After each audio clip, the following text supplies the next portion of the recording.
Hello students, मैं अंजलि पयाल स्वागत करती हूँ आपका आईसीटी वर्चुअल क्लासरूम देहरादून से। कैसे हैं आप सब लोग?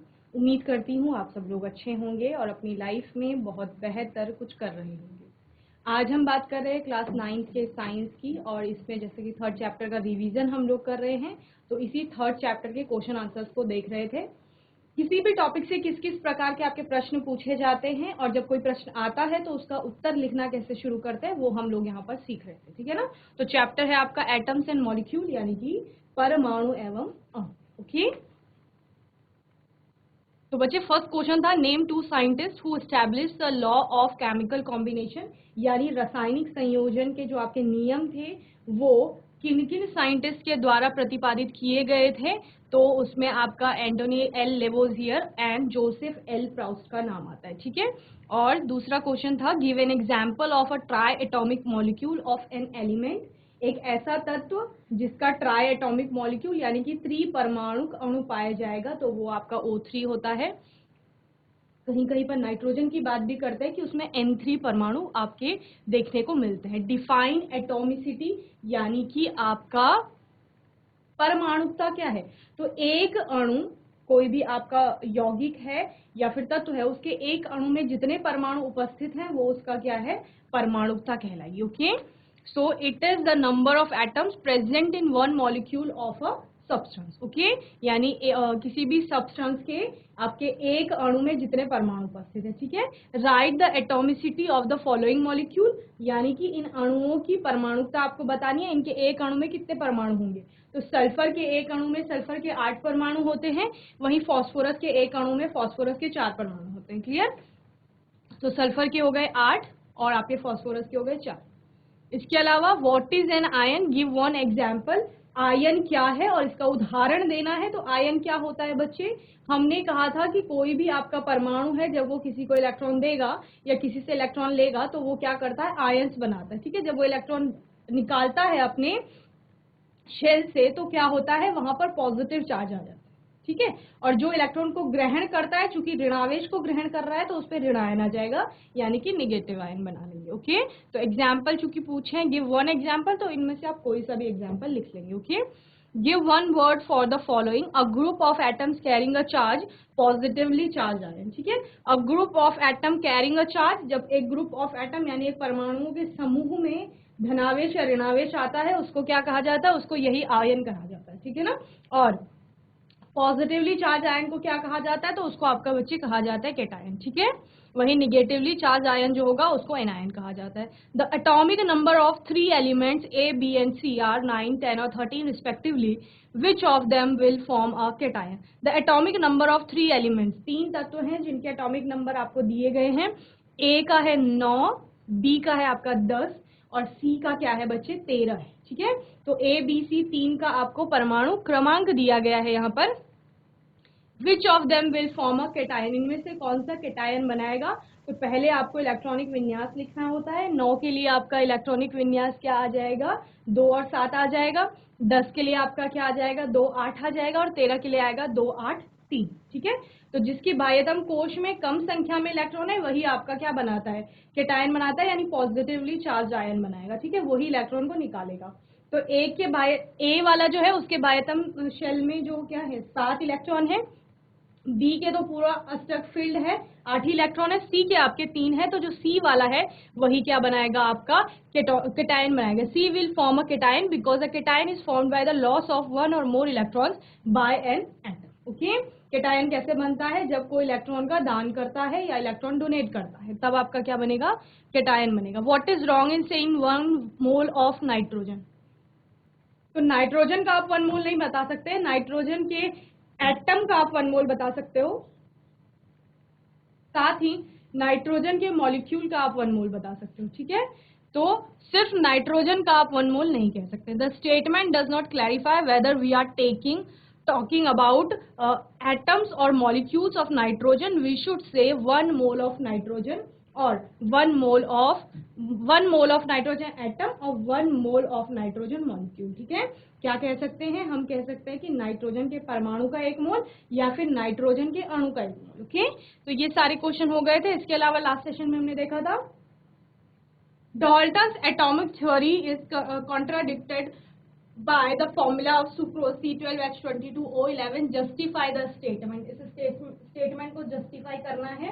तो ये स्टेटमेंट आपका क्या कहता है? ये कहता है डाल्टन की एटॉमिक थ्योरी कहती है कि जब कोई भी आपका परमाणु जुड़ करके तत्व बना यौगिक बना रहे हैं आपके, तो उसमें क्या हो रहा है, यौगिक में जितने भी परमाणु हैं वो आपके एक स्मॉल होल नंबर या सिंपल होल नंबर रेशियो में प्रेजेंट होते हैं। ठीक है, यहाँ पर आपको होल नंबर का रेशियो तो दिखता है परमाणुओं का, C12 हो गया, H22 हो गया, O11 हो गया, लेकिन आपको स्मॉल होल नंबर या सिंपल होल नंबर में नहीं दिखता है। ये बड़ी बड़ी संख्याएं हैं, जैसे कार्बन के 12 है और हाइड्रोजन के आपके 22 है, ऑक्सीजन के 11 परमाणु है, तो ये बड़ी संख्याएं हैं। ठीक है ना, तो इस वजह से डाल्टन की एटॉमिक थ्योरी जो है वो इस कथन में, या आप क्या कहेंगे, इस सुक्रोज के सुक्रोज जो आपका यौगिक है इस फॉर्मूले के लिए सही नहीं बैठ रही है या सही फिट नहीं हो रही। Okay, so Dalton's atomic theory states that atoms of different elements combine together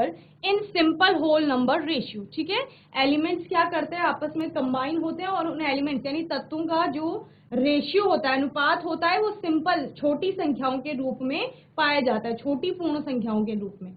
लेकिन जब हम सुक्रोज की बात करते हैं, in the formula of C12H22O11 the carbon, hydrogen and oxygen combine in whole number ratio but the ratio is not simple. Okay, जो आपका carbon, hydrogen और ऑक्सीजन है वो होल नंबर में तो उनका रेशियो है, यानी पूर्ण संख्याओं के रूप में, किसी भी प्रकार का दशमलव या फ्रैक्शन नहीं है, लेकिन वहां पर सिंपल नंबर आपको देखने को नहीं मिलते हैं। ओके, तो ये हमने देखा था। साथ ही calculate the molecular mass of the following, H2CO3 का, C2H5OH का, MgSO4 का। ठीक है, ये हमने कैलकुलेट किया था। मॉलिक्यूलर मास होता क्या है, किसी भी मॉलिक्यूल का मास होता है मॉलिक्यूलर मास। ओके, मॉलिक्यूल का मास, मॉलिक्यूलर मास, मॉलिक्यूल में क्या है, एटम्स है, तो यानी अगर एटम्स के मास का, परमाणु के मास का आप योग करोगे तो वो पूरे अणु का मास होगा, यानी द्रव्यमान होगा। ठीक है, परमाणुओं का द्रव्यमानों का योग क्या होता है बच्चे, अणु का द्रव्यमान होता है। क्यों? क्योंकि परमाणुओं से मिलकर के अणु बन रहा है। ओके, तो यहाँ पर जैसे H2CO3 आपका क्या है, एक अणु है, मॉलिक्यूल है, तो उसमें कितने परमाणु है, उसमें हाइड्रोजन के 2 परमाणु हैं, एक कार्बन का परमाणु है, 3 आपके ऑक्सीजन के परमाणु है। ठीक है, तो इन सभी परमाणुओं के आप क्या करेंगे, जो द्रव्यमान होता है, परमाणु द्रव्यमान होता है, उसको ऐड कर लेंगे और ऐड करने के बाद आपको क्या मिल जाएगा बच्चे, आपको मिल जाएगा आणविक द्रव्यमान इस अणु का। ठीक है, सेम आपका अल्कोहल जो C2H5OH है उसके साथ होगा और MgSO4 के साथ भी होगा। ठीक है, तो इस प्रकार से सभी परमाणुओं के द्रव्यमानों को जोड़ लिया है और जोड़ने के बाद हमें क्या मिल गया है, आणविक द्रव्यमान प्राप्त हो गया है, जिसको हम U से दिखाते हैं। ओके, प्रश्न संख्या 11, व्हाट आर आयनिक और मॉलिक्यूलर कंपाउंड, गिव एग्जांपल। तो मॉलिक्यूलर कंपाउंड क्या होते हैं बच्चे, जो आपका शेयरिंग से बन रहे थे, या फिर आप क्या कह रहे हो कि वहां पे इलेक्ट्रॉनों की साझेदारी हो रही है। Atoms of different element join together in definite proportion to form molecules of compound, for example water, ammonia, carbon dioxide. ठीक है, और compound composed of metals and non metal contains charge species. वहीं पर धातु अधातु जब आपस में जुड़ती हैं तो उनमें क्या होती है, चार्ज स्पीशीज होती है, यानी कि उनमें आवेश होता है। जैसे हमने NaCl का एग्जांपल लिया है। ठीक है, तो NaCl में Na क्या है, सोडियम आपकी धातु है जो कि धनावेशित कण बनाती है। वहीं Cl की बात करेंगे तो वो कौन सा पार्टिकल है, वो निगेटिवली चार्ज पार्टिकल है, जिसको आप एनायन बोल रहे हो। ठीक है, दोनों आपस में जुड़ेंगे आयनिक बॉन्ड के थ्रू और तब क्या बनेगा, आयनिक कंपाउंड बनेगा, जो कि क्या है, NaCl। ठीक है, the charge species are known as ions, इनको आयंस कहा जाता है। An ion is a charge particle and can be negatively or positively charge. A negatively charge ion is called an anion and the positively charge ion is called cation. For example sodium chloride, calcium oxide. Okay, क्या कहा जा रहा है कि negatively charge particle जो है या charge ion जो है आपका, उसको एनायन कहा जाता है। वहीं जो पॉजिटिवली चार्ज आयन होगा उसको क्या कहा जाएगा, उसको कैटायन कहा जाएगा। ठीक है, give an example to show law of conservation of mass applies to physical change also. क्या बताना है, भौतिक परिवर्तन हो रहा है कहीं पर और उस भौतिक परिवर्तन में भी लॉ ऑफ कंजर्वेशन ऑफ मास यानी कि द्रव्यमान संरक्षण का नियम जो है वो अप्लाई हो रहा है।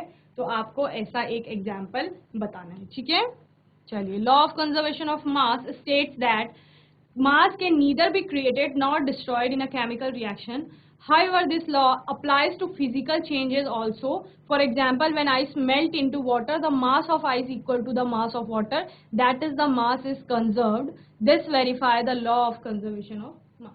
ठीक है, तो बच्चे क्या हो रहा है, पहले प्रश्न लिख लीजिए.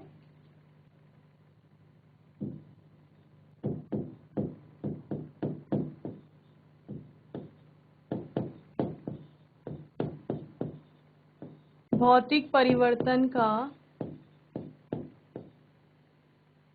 उदाहरण लिखें जो कि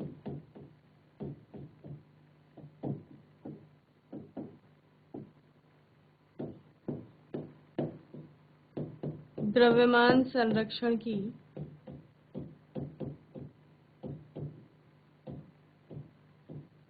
पुष्टि करता हो. ठीक है, चलिए प्रश्न नोट कीजिए.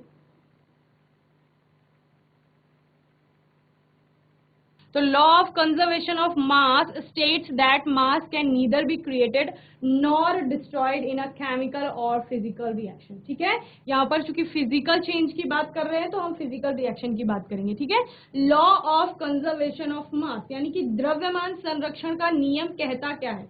द्रव्यमान संरक्षण का नियम कहता है कि जब भी परिवर्तन होगा, ठीक है, परिवर्तन क्या हो रहा है, जैसे कि आपके पास ये पेन है, इसको काट करके आपने 2 छोटे पेन बना दिए, तो परिवर्तन हुआ, बदलाव आया कुछ. ठीक है, वो परिवर्तन जब होगा, और यहाँ पर परिवर्तन किस प्रकार का कहा जा रहा है, केमिकल रिएक्शन कहा जा रहा है, यानी कि रासायनिक परिवर्तन होगा. जब रासायनिक परिवर्तन आपको पता है जो अनुत्क्रमणीय प्रकार के हो रहे थे, जिनमें हम क्या कह रहे थे कि कोई नया पदार्थ बन रहा है, तो जब नया पदार्थ भी बनेगा तो वहां पर क्या होता है बच्चे कि जैसे आपके पास पहले कोई चीज थी ए, जिसका हम वेट ले लेते हैं, मास ले लेते हैं. ठीक है, 5 kg है द्रव्यमान. ठीक है, ये ए में हमने किसी भी प्रकार का परिवर्तन किया. ठीक है, सपोज इसमें हमने सी को मिक्स कर दिया जिसका वेट 2 kg था. ठीक है, मास 2 kg था यानी द्रव्यमान.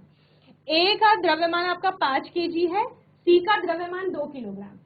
क्लियर, ए और सी को हमने मिक्स कर दिया. ए और सी को मिक्स करने के बाद आपका जो बना वो था बी बन गया. तो द्रव्यमान संरक्षण का नियम कहता है जब भी केमिकल रिएक्शन होगी यानी रासायनिक कोई अभिक्रिया होगी, उस रासायनिक अभिक्रिया में जो जो आपके अभिकारक आए हैं उनका जो क्या होगा, द्रव्यमान होगा. तो इनका द्रव्यमान कितना है, 5 + 2, टोटल कितना हो गया बच्चे, 7 kg हो गया. ठीक है, ये द्रव्यमान संरक्षित रहता है. संरक्षित रहने का मतलब है बदलेगा नहीं ये. तो जो बी बना है इसका द्रव्यमान कितना होगा, इसका द्रव्यमान होगा 7 kg. यही आपका द्रव्यमान संरक्षण का नियम कहता है. ठीक है, ये हमने बात की किसके लिए, रासायनिक परिवर्तन के लिए. पूछा किसमें है, भौतिक परिवर्तन में पूछा है. भौतिक परिवर्तन में क्या होता है, जहां आपका पदार्थ नहीं बदलता है, उसका रंग बदल जाएगा, आकार बदल जाएगा, अवस्था बदल जाएगी, लेकिन आपका क्या नहीं बदलेगा, किसी भी प्रकार से आपका पदार्थ नहीं बदलेगा. However this law applies to physical change also. क्या कहा जा रहा है कि ये भौतिक परिवर्तनों के लिए, चेंजेस परिवर्तनों के लिए भी क्या होगा, अप्लाई किया जाएगा. जबकि इसकी डेफिनेशन में हमने किसकी बात की, केमिकल रिएक्शन की बात की, यानी रासायनिक परिवर्तन की बात की. तो भौतिक परिवर्तन जब भी होगा तो उसमें भी आपका यही लॉ क्या होगा, अप्लाई होगा. कैसे अप्लाई होगा, जैसे कि एग्जाम्पल दिया है, व्हेन आइस मेल्ट, जब बर्फ पिघलती है इनटू वाटर, किसमें, बर्फ पिघल के क्या बनती है, पानी बनती है. तो आपके पास थी बर्फ. ठीक है, इस बर्फ को क्या करोगे आप, हीट दोगे यानी ऊष्मा दोगे. ऊष्मा का मतलब गर्मी.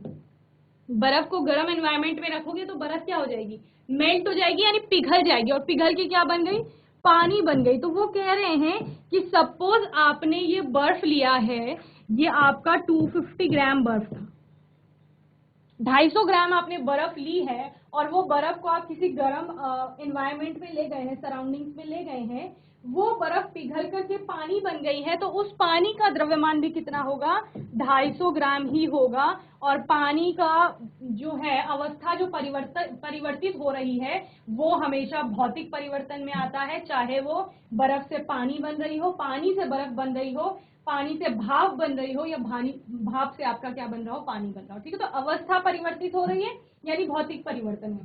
तीनों ही अवस्थाओं में है तो आपका पानी ही, H2O, 2 हाइड्रोजन और 1 ऑक्सीजन है, ठीक है। तो इस प्रकार से ये आपका पूरा क्या हो गया, द्रव्यमान संरक्षण की पुष्टि हो गई। ये हमने क्या कहा कि कोई केमिकल रिएक्शन में क्या होता है, द्रव्यमान संरक्षित रहता है, वही हमने ये किसमें बताया, आपका भौतिक परिवर्तन में बताया, ठीक है।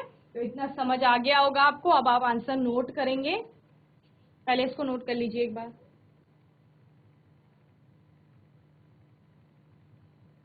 आंसर नोट करेंगे।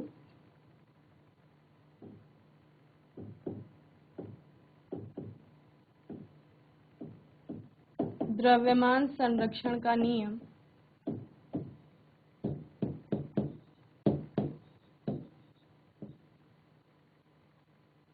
क्या होता है, mass state, the law of conservation of mass states that mass can neither be created nor be destroyed in a chemical reaction। यानी कि आपने क्या देखा कि अब जब आपने 250 ग्राम बर्फ ली, वो पिघल करके पानी बनी, तो वो 250 ग्राम ही रही, यानी कि द्रव्यमान ना तो किसी प्रकार से क्या हुआ, समाप्त हुआ, नहीं उसकी उत्पत्ति हुई, ठीक है। तो द्रव्यमान क्या रहता है, संरक्षित रहता है। द्रव्यमान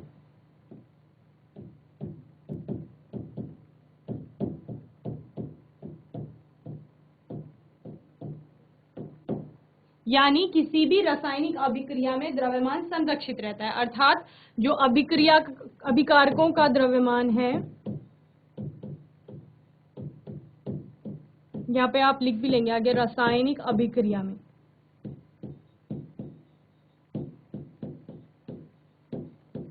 अभिकारकों का कुल द्रव्यमान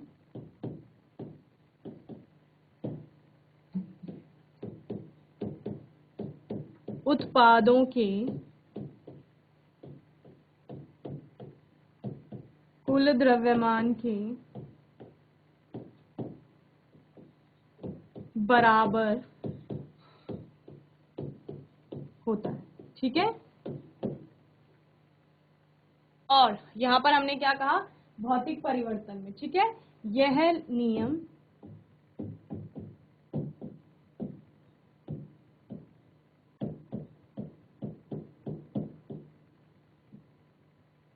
भौतिक परिवर्तनों पर भी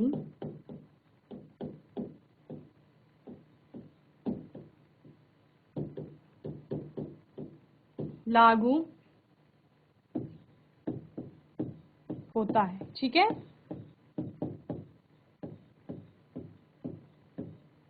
जैसे क्या कहा गया, when ice melt into water the mass of ice equal to the mass of water.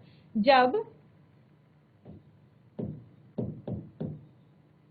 बर्फ पिघलकर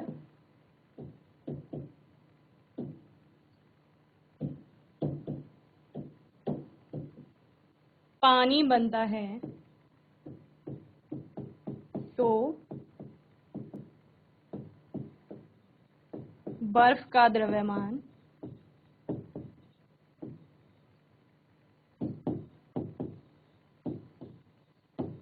पानी के द्रव्यमान के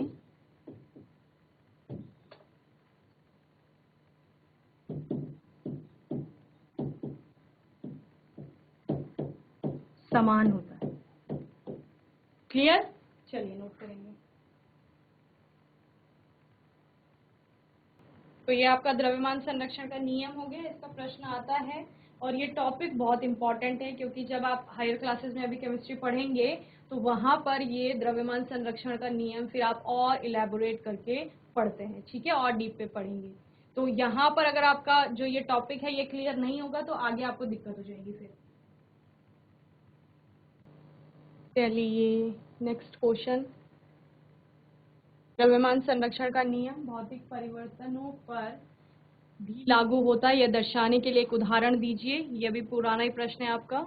द्रव्यमान संरक्षण का नियम कहता है कि किसी रासायनिक अभिक्रिया में द्रव्यमान को न तो बनाया जा सकता है न ही नष्ट किया जा सकता है। हालांकि यह नियम भौतिक परिवर्तनों पर भी लागू होता है। उदाहरण के लिए जब बर्फ पिघलती है तो पानी बनता है, तो बर्फ का द्रव्यमान पानी के द्रव्यमान के बराबर होता है। जो बर्फ का द्रव्यमान क्या हो रहा है, तो बर्फ का द्रव्यमान पानी के द्रव्यमान के बराबर होता है, अर्थात द्रव्यमान संरक्षित रहता है, इसीलिए द्रव्यमान संरक्षण का नियम इसे कहा जा रहा है। ठीक है, यह द्रव्यमान संरक्षण के नियम की पुष्टि करता है। चलिए नोट करेंगे जल्दी से।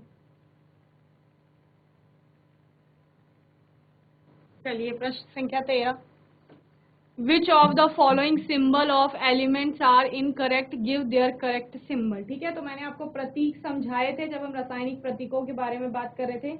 यानी जब हम इतने सारे तत्व पढ़ रहे हैं तो इन तत्वों को बार बार अब पूरा हाइड्रोजन न लिख करके, बार बार अब पूरा ऑक्सीजन न लिख करके, कोई तो सिंबल होगा इसके लिए जिससे कि इजी हो जाएगा इनका स्टडी करना, इनका अध्ययन करना। ठीक है, तो फिर बात आई थी किसकी, रासायनिक जो आपके प्रतीक होते हैं उनकी। ठीक है, तो उन्हीं पर आधारित क्वेश्चन है कि यहाँ पर कुछ तत्वों के नाम आपको दिए गए हैं और आपको बताना है कि इनमें से किस किस का सिंबल सही है। तो मैंने आपको बच्चों बताया था कि जो स्टार्टिंग के आपके 1 से लेकर 30 परमाणु क्रमांक तक के तत्व हैं उनको आपको अच्छे से तैयार कर लेना है। उनका परमाणु का द्रव्यमान, परमाणु का क्रमांक और उनका सिंबल, और साथ ही मैंने बोला था जो 30 परमाणु क्रमांक के बाद के तत्व भी हैं, कुछ कुछ बहुत इंपॉर्टेंट हैं या जो कॉमनली आपके बार बार सिलेबस में आ रहे हैं जिनके बारे में बात हो रही है, तो उनका भी आपको सिंबल पता होना चाहिए, आपको एटॉमिक मास पता होना चाहिए, एटॉमिक नंबर पता होना चाहिए। ठीक है, तो यहाँ पर कोबाल्ट की बात की है। सबसे पहला तत्व है आपका कोबाल्ट। तो कोबाल्ट का सिंबल उन्होंने लिखा है कैपिटल C और कैपिटल O, यानी दोनों ही बड़े लेटर्स में उन्होंने लिखा है। ठीक है, दूसरा है कार्बन जिसका कि स्मॉल c लिखा गया है। वहीं एल्यूमिनियम का दोनों ही कैपिटल है, AB और LB, और हीलियम का कैपिटल H स्मॉल e। वहीं पर सोडियम का S कैपिटल और O आपका स्मॉल दिया गया है। ठीक है, तो आपको बताना है कि कौन सा इनमें से सही है और कौन सा गलत है। कौन आंसर करेगा? चलिए, तो बच्चे कोबाल्ट का जो होता है वो क्या होता है, CO ही होता है, लेकिन कैपिटल C स्मॉल O। तो पहला वाला गलत है। दूसरा कार्बन का क्या होता है, C ही होता है लेकिन कैपिटल C होता है, बड़ा वाला C। ठीक है, एल्यूमिनियम का AL ही होता है लेकिन कैपिटल A और स्मॉल l होता है, तो ये तीनों ही गलत हो गए। हीलियम का HE, तो ये सही है। ठीक है, वहीं सोडियम, सोडियम के लिए क्या आता है सिंबल, Na आता है, कैपिटल N और स्मॉल a। ठीक है, चलिए आंसर देखते हैं। पहला क्या है, इनकरेक्ट है। The correct symbol of cobalt is capital C small O। Okay, वहीं पर बी क्या है आपका, इनकरेक्ट है। बी जो दिया गया है वो गलत दिया गया है। सही क्या है, correct symbol for carbon is capital C। Okay, and आपका जो C है एल्यूमिनियम, इसका भी सिंबल गलत दिया गया है, incorrect. The correct symbol of aluminium is capital A small l, जबकि डी जो हीलियम का आपको दिया गया है HE वो करेक्ट है, वैसा ही हीलियम को लिखा जाता है। ठीक है ना, और E जो है वो इनकरेक्ट है सोडियम का, क्योंकि क्या होता है symbol capital N small a होता है। ठीक है ना, तो यहाँ पर इनके सिंबल बताए गए हैं आपको। चलिए, तत्वों के निम्नलिखित में से कौन से प्रतीक गलत हैं, इनके सही प्रतीक दीजिए। जैसे A कोबाल्ट का दिया गया है, C capital C capital O, carbon का स्मॉल c दिया है, एल्यूमिनियम का आपका कैपिटल A कैपिटल L दिया गया है, हीलियम का आपको H capital H small e दिया है, वहीं सोडियम का कैपिटल S और स्मॉल O दिया है। आपको सही बताने हैं, तो A गलत है, कोबाल्ट का होता है capital C small O। D है आपका कार्बन, तो कार्बन का भी गलत दिया गया था प्रश्न में, उत्तर में हम सही बताएंगे तो कैपिटल C आएगा। C आपका एल्यूमिनियम था, एल्यूमिनियम का Al होता है लेकिन प्रश्न में गलत दिया गया है क्योंकि दोनों को कैपिटल लेटर्स में बनाया गया है। और सही क्या होता है, A आपका कैपिटल आएगा, L स्मॉल आएगा। वहीं हीलियम के लिए सही दिया गया था कैपिटल H स्मॉल e। ठीक है, वहीं पर सोडियम का भी गलत दिया गया है, SO नहीं होता है बल्कि क्या होता है, Na होता है। ठीक है, तो ये आपके सिंबल्स हैं। ये हीलियम का है, हीलियम का सही है, बाकी सबका गलत दिया गया है, तो आपको गलत पे ध्यान नहीं देना है, आपको सही सिंबल याद करने, ठीक है। ये चलिए नोट करिए जल्दी से। चलिए नेक्स्ट क्वेश्चन देखते हैं। क्वेश्चन नंबर 14 है, which of the following are tri atomic and tetra atomic molecule. इनमें से कौन से त्रिपरमाणुक है और कौन से चतुष्परमाणुक है। तो कहाँ पर आपको 3 एटम्स दिख रहे हैं और कहाँ पर 4 दिख रहे हैं, सिर्फ उनकी बात हो रही है, ठीक है ना। तो आपको 3 कहाँ कहाँ दिख रहे हैं, पहले आप CH3Cl की बात कर लो। इसमें कितने परमाणु, एक कार्बन का है, 3 हाइड्रोजन के, तो कितने हो गए, 4 हो गए। लेकिन एक Cl का भी हो तो 5 हो गए, तो ये यहाँ नहीं आएगा, ठीक है। दूसरा क्या है, CaCl2। Ca यानी कि कैल्शियम, कैल्शियम का एक परमाणु है, Cl2 कार्बन के सॉरी क्लोरीन के कितने हैं, 2 है, ठीक है। CaCl2 कैल्शियम का एक, क्लोरीन के 2, कितने हो गए, इसमें 3 है, यानी ये त्रिपरमाणुक होगा। NH3 नाइट्रोजन का एक है, हाइड्रोजन के 3 है, तो कितने हो गए, ये चतुष्परमाणुक है। PCl3 फॉस्फोरस का एक है, Cl3 क्लोरीन के कितने हैं, 3 है, तो टोटल कितने हो गए, 4। तो ये भी क्या है, ये चतुष्परमाणुक हो जाएगा। उसके बाद P2O5 फॉस्फोरस के 2 है, ऑक्सीजन के 5 है, टोटल 7 हो गए, तो ये भी इन कैटेगरी में नहीं आएगा। हमने सिर्फ ट्राई एटॉमिक यानी जिसमें 3 परमाणु होंगे, और क्या बताना है, टेट्रा एटॉमिक बताना है जिसमें कि 4 परमाणु होंगे, क्लियर। H2O हाइड्रोजन के 2 हैं, ऑक्सीजन का 1 है, टोटल कितने हो गए, 3, ठीक है। C2H5OH, तो C कार्बन के 2, हाइड्रोजन के 5, 7, ऑक्सीजन का 1, तो कितने हो गए, 8, और हाइड्रोजन 9, ठीक है। टोटल कितने हो गए, 9। तो ये भी इस कैटेगरी में नहीं आएगा, ठीक है। तो यहाँ पर आपको आंसर बताना है ट्राई एटॉमिक कौन सा है, टेट्रा एटॉमिक कौन सा है। तो ट्राई एटॉमिक आपके क्या हो गए, CaCl2 और H2O यानी त्रिपरमाणु, और टेट्रा एटॉमिक चतुष्परमाणु अणु कौन सा है, अमोनिया का है और फॉस्फोरस ट्राइक्लोराइड PCl3 का है। चलिए, तो इस प्रकार के प्रश्न आएंगे एग्जाम में, तो आप कर लेंगे। परमाणु आपको बताने कि एक अणु में कितने परमाणु होते हैं, ठीक है। होपफुली आज का सेशन आपको अच्छे से समझ में आया होगा। आज के सेशन में भी हमने चैप्टर 3 के क्वेश्चन आंसर्स का रिवीजन किया है, और इन प्रश्नों के उत्तरों को आपको अच्छे से नोट करना है, नोट किया होगा आपने, अच्छे से रिवाइज करना है अपने घर पे जाके। और आने वाले सेशन में हम फिर इस चैप्टर के कुछ और क्वेश्चन आंसर्स का रिवीजन करेंगे, और आपको अपनी पढ़ाई को अच्छे से करते रहना है। और तब तक के लिए ICT वर्चुअल क्लासरूम से जुड़ने के लिए धन्यवाद।